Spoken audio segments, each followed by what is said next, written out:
broadcaster on Tuesday, in which he said he's willing to postpone the annual joint military exercise with the United States during the 2018 Pyeongchang Winter Olympics. Our Blue House correspondent, Hwang Ho-jun, starts us off. It depends on how North Korea behaves, but according to the South Korean president,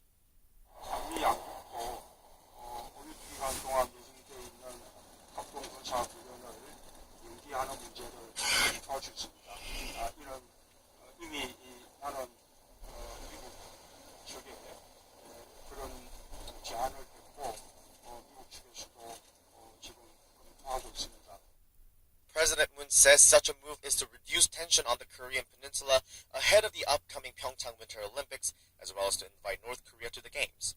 These comments were made during an exclusive interview with U.S. broadcaster NBC News while President Moon was on board on the new KTX high-speed rail line, which allows visitors to travel from Incheon International Airport to the Olympic site in a couple of hours. While the president has mentioned potentially reducing the size of the joint exercises in order to bring Pyongyang to the table for dialogue, this is the first time he actually asked Washington to consider the possibility. Normally, the biggest of the joint exercises are held each spring, known as Key Resolve and Foul Eagle, involving more than 300,000 U.S. and South Korean soldiers. And this year, it will likely overlap with the Paralympics, which will be held from March 9th to the 18th. President Moon said North Korea stopping its provocations leading up to the Pyeongchang Olympics will greatly help in holding a safe games. He also said it will help in creating a conducive atmosphere towards inter-Korean as well as U.S.-North Korean dialogue. President Moon was optimistic on the idea of North Korea eventually showing up at the quadrennial event. He also emphasized he doesn't believe the regime will try to disrupt the Olympics, guaranteeing the safety of those taking part in the Games. Hwang Ho-jun, Arirang News. Now, U.S. Secretary of State Rex Tillerson says talks with North Korea will not be possible unless the regime shows it's ready to talk. Speaking in Ottawa after a meeting with the Canadian Foreign Minister, Tillerson said the pressure campaign on North Korea will continue until the regime is willing to give up its nuclear weapons and allow verification as such. However, he also stressed that the aim of sanctions and pressure was ultimately to lead North Korea to talks. Tillerson and his Canadian counterpart also announced that the US and Canada will co-host a foreign ministers meeting in Vancouver next month to further discuss the North Korean nuclear issue. It will include countries that were involved in the Korean War, such as South Korea and the United States, and other traditional sending countries, such as India and Sweden. The United Nations has adopted a resolution condemning North Korea's human rights violations, as well as the usual stern words from the leadership in Pyongyang. This year's resolution stressed the need for the reunion of families which were separated after the Korean War. Park So-yeon reports. The UN General Assembly has once again adopted a formal resolution condemning North Korea's grave human rights abuses. The UN has passed such resolutions every year now since 2005. The agreement was reached by a consensus on Tuesday, as no member country requested further voting procedures. North Korea's ambassador to the UN, Cha Sung-nam, slammed the assembly for holding the discussion and adopting the resolution. He said North Korea believes the resolution is illegal and is nothing more than an evil conspiracy. The envoy added Pyongyang strongly rejects the move and does not see the point of voting on the resolution.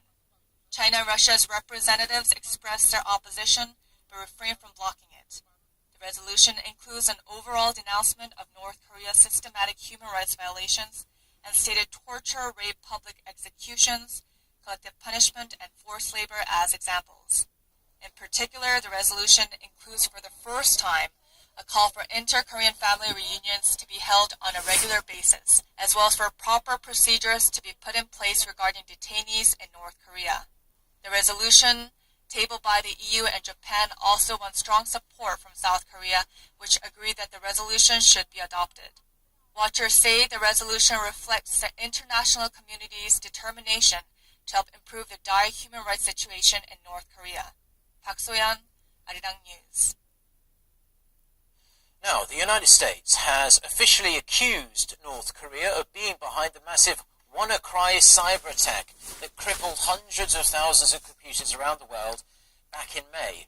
Park Ji-won with more.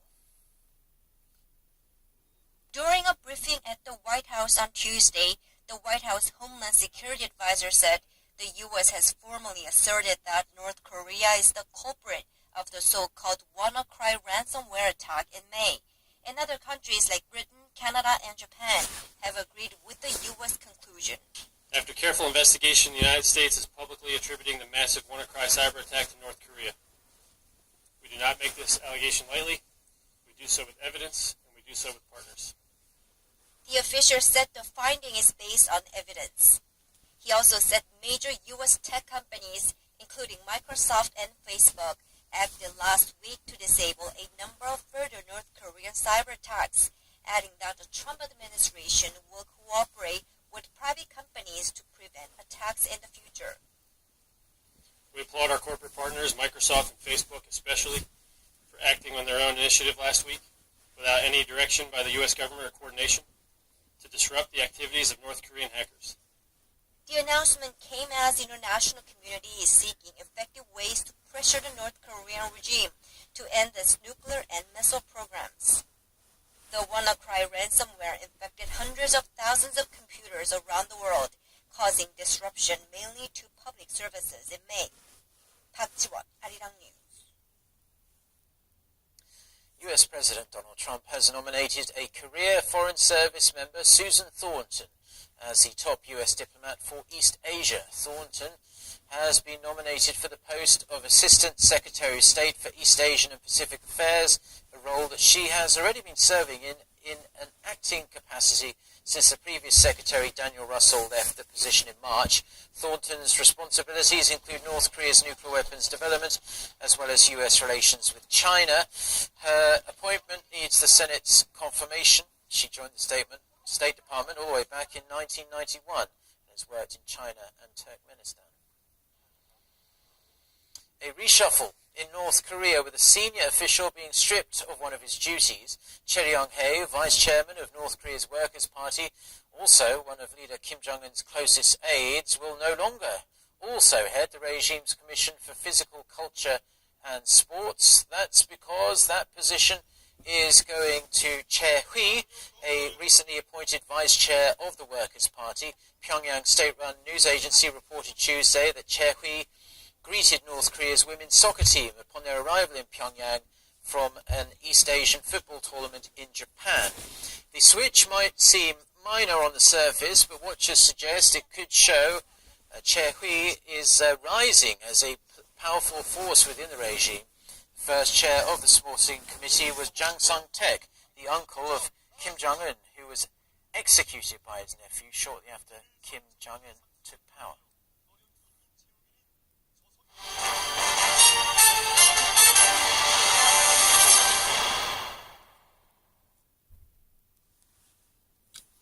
Now let's turn to some domestic politics. Ahn Cheol-soo of the minor opposition People's Party has declared that he's pushing to unite his party and the minor conservative Bareun Party. This comes after months of speculation that the two parties would eventually merge. Holding a press conference on Wednesday morning, People's Party chief Ahn Cheol-soo said that his party members will vote on whether or not to join with Yoo Seung-min's Bareun Party, which has 11 lawmakers in the National Assembly, and said if the majority of the party members vote against the merger, he would resign from his leadership position. It is a fresh change on the political front, as the new merger, if decided, would create the Assembly's third biggest negotiating bloc. It would also see two former presidential candidates, Ahn Cheol-soo and Yoo Seung-min, in the same political party. President Moon Jae-in took a special KTX train trip between Seoul and Gangwon-do province on Tuesday. He was riding along to make sure South Korea is all set for the Pyeongchang Winter Olympics, now roughly 50 days away.